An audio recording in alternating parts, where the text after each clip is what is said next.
ఇది ప్రజా వేదిక. జీ న్యూస్ ప్రేక్షకులకు నమస్తే. నేను స్వప్న, జర్నలిస్ట్. మహానగరంలో సమగ్ర జాతీయ తెలుగు దినపత్రికలో ఒక వార్త వచ్చింది, అదేంటో చూద్దాం. సో ఇక్కడ చూస్తే ప్రధానంగా హెడ్లైన్ మల్లారెడ్డినా మజాకానా అనేటువంటి హెడ్లైన్తో వార్త అయితే ఇవ్వడం జరిగింది. కాకతీయ యూనివర్సిటీలో విధులు నిర్వహిస్తున్న ప్రొఫెసర్ మల్లారెడ్డి కాకతీయ యూనివర్సిటీని అన్ని రంగాల్లో భ్రష్టు పట్టించి ప్రస్తుతం జేఎన్టీయూ వీసీగా విధులు నిర్వహించడానికి ఆయనను ప్రభుత్వం ఎంపిక చేసే యోచనలో ఉన్నట్లు సమాచారం. వాస్తవానికి ఎలాంటి అర్హత లేని వ్యక్తులకు ఇలాంటి బాధ్యతాయుతమైనటువంటి పదవులు ఇవ్వడం పట్ల విద్యార్థుల భవిష్యత్తు ప్రశ్నార్థకంగా మారుతుందని పలువురు విద్యావేత్తలు సూచిస్తున్నారు. అర్హత లేకున్నా అందలానికి అక్రమ అధికారుల అండదండలతో పదవీ కాంక్ష, కేయూ అన్ని రంగాల్లో విధ్వంసం, త్వరలో జేఎన్టీయూ యూనివర్సిటీకి వీసీగా నియామకమా? ఇప్పుడు కేయూ అనంతరం జేఎన్టీయూనా? అక్రమార్కుల అండదండలతో అన్ని రంగాల్లో విఫలం. నిబంధనలకు విరుద్ధంగా విధులు నిర్వహించడమే కాకుండా కాకతీయ యూనివర్సిటీని అన్ని రంగాల్లో భ్రష్టు పట్టించి విద్యార్థులకు తీరని అన్యాయం చేసి భావితరాలకు ప్రశ్నార్థకంగా మారిన మల్లారెడ్డి ఎలాంటి విధులకు అర్హుడు కాదంటూ పలువురు విద్యార్థి సంఘాలు విమర్శిస్తున్నాయి. వాస్తవ పరిస్థితుల ఆధారంగా జీవో నెంబర్ 208 ప్రకారం అసోసియేట్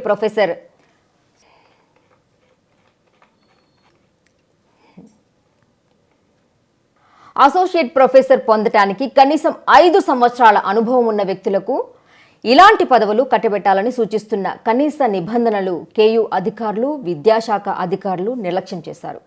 అంతేకాకుండా కనీస విద్యార్హత లేని వ్యక్తులకు ముఖ్యమైనటువంటి బాధ్యతలు అప్పజెప్పి యూనివర్సిటీని భ్రష్టు పట్టించారు. ఈ నేపథ్యంలో ప్రొఫెసర్ మల్లారెడ్డి కనీసం 10 సంవత్సరాలు అనుభవం ఉండగా అతనికి జూన్ 21 నుండి కంట్రోలర్ ఆఫ్ ఎగ్జామినేషన్ గానే కాకుండా 2019లో కాకతీయ యూనివర్సిటీకి ఎగ్జిక్యూటివ్ కౌన్సిల్ మెంబర్గా నియమించారు. అంతకు పూర్వం 2017లో ఇంజనీరింగ్ కళాశాలకు ప్రిన్సిపల్గా నియమిస్తూ ఉత్తర్వులు జారీ చేశారు. 2017లో అదనపు కంట్రోల్ ఆఫ్ ఎగ్జామినేషన్గా నియమిస్తారు.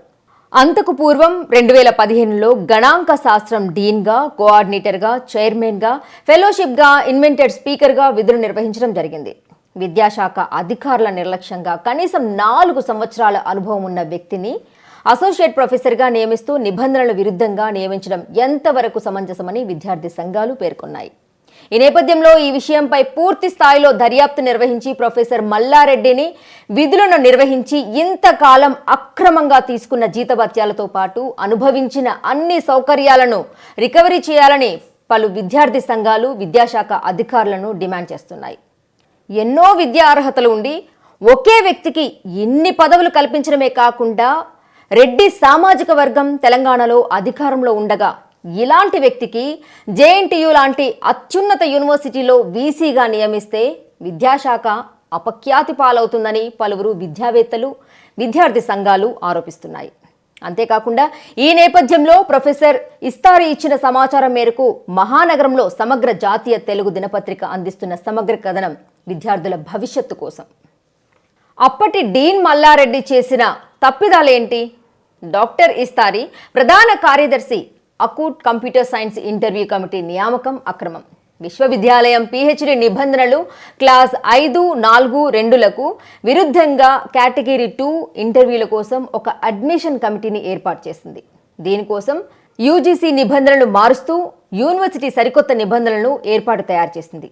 ఈ నిబంధనలలో సెక్షన్ 4, 10, పేజ్ నెంబర్ 9 ప్రకారం ఇంటర్వ్యూ కోసం తయారు చేయబడిన ఒక అడ్మిషన్ కమిటీలో మొదటి 5 సభ్యులు ఇంటర్వ్యూకి వచ్చిన అభ్యర్థులను వాల్యుయేషన్ చేసి మార్కులు వేయాలి.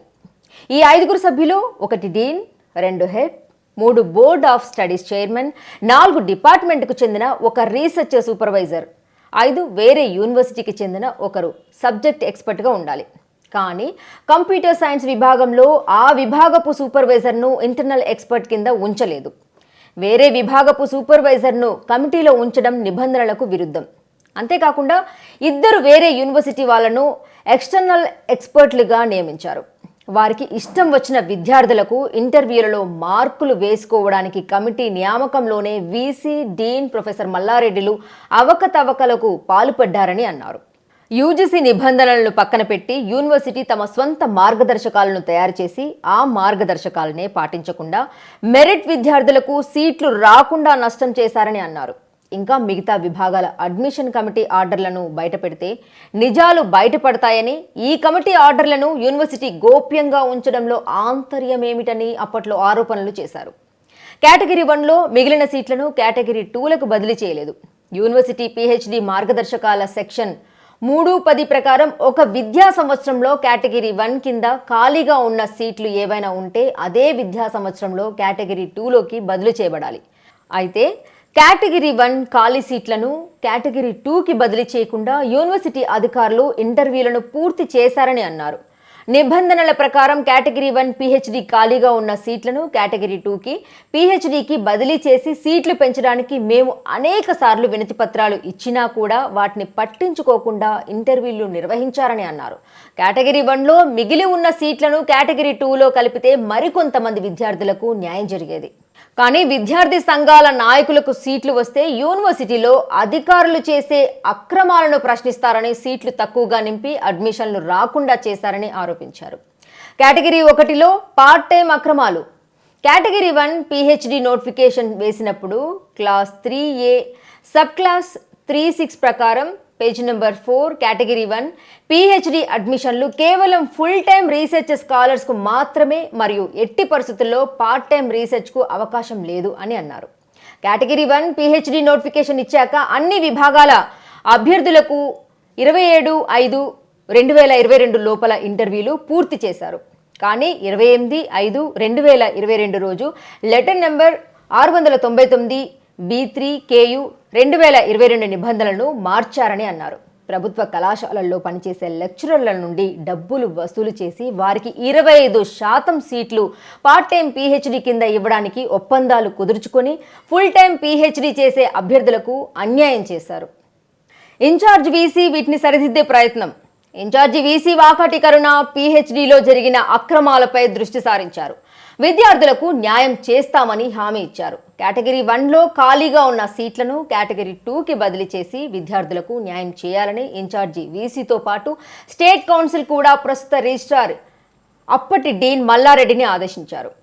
అడ్మిషన్ల సమయంలో డీన్గా ఉండి ఏ చేతులతోనైతే కేటగిరీ 1లోని సీట్లను కేటగిరీ 2కి మార్చకుండా అక్రమాలకు పాల్పడ్డారో ఇప్పుడు అదే చేతులతో ఆ అక్రమాలను సరిదిద్దేటట్లు ప్రభుత్వం ఇన్ఛార్జ్ వీసీ ఆదేశించారు.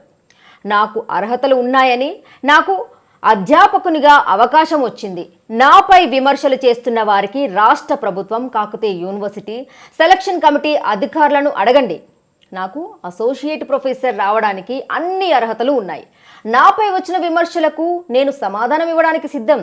ఈ విషయంపై మల్లారెడ్డిని వివరణ కోరగా సెల్లో మాట్లాడడానికి నిరాకరించడం కొసమెరుపు. పీహెచ్డీ అడ్మిషన్లో జరిగిన తప్పిదాలకు అప్పటి సైన్స్ డీన్ మల్లారెడ్డే కారణమా? గతేడాది పీహెచ్డీ అడ్మిషన్లో జరిగిన అక్రమాలకు అప్పటి science dean faculty professor Mallareddy కారణమంటూ ఆరోపణలు వినిపిస్తున్నాయి. సైన్స్ ఫ్యాకల్టీ కిందకు వచ్చే విభాగాలకు సంబంధించిన పీహెచ్డీ నోటిఫికేషన్ మాజీ వీసీ ఆమోదంతో అప్పటి డీన్ మల్లారెడ్డి విడుదల చేశారు. పీహెచ్డీ ఎంట్రన్స్ పరీక్షలు నిర్వహించడం, ఫలితాలు ప్రకటించడం, డైరెక్టర్ ఆఫ్ అడ్మిషన్స్ మరియు పరీక్షల విభాగం పని అయినా అక్కడి వరకు ఎటువంటి విమర్శలు రాలేదు. సైన్స్ ఫ్యాకల్టీలకు సంబంధించిన విభాగాల ఇంటర్వ్యూలు అయ్యాక ప్రకటించిన ఫలితాల్లో గందరగోళం తలెత్తిందని విద్యార్థులు ఆందోళనలు చేపట్టారు. పూర్తిగా డీన్లు నిర్వహించిన ఇంటర్వ్యూలలోనే అక్రమాలు జరిగినట్లు ఆధారాలతో సహా విద్యార్థులు గతంలో బయటపెట్టారు. ప్రత్యేకంగా అప్పటి సైన్స్ డీన్ మల్లారెడ్డి ఆధ్వర్యంలో జరిగిన ఆయా విభాగాల్లోని ఇంటర్వ్యూల్లో అవకతవకలకు పాల్పడ్డారని ప్రభుత్వానికి కూడా ఫిర్యాదు చేశారు. నిజంగా విద్య, వైద్యం అనేది ఉచితంగా దొరకాలి. కానీ ఎంతమందికి దొరుకుతుంది విద్య, వైద్యం అనేది ఉచితంగా? లక్షలు పోసి విద్యను కొనుక్కోవాల్సిన పరిస్థితి వచ్చింది. సో అక్కడికి వెళ్తే డబ్బున్నోడికి ఒక న్యాయం, డబ్బు లేని వాడికి ఇంకో న్యాయం.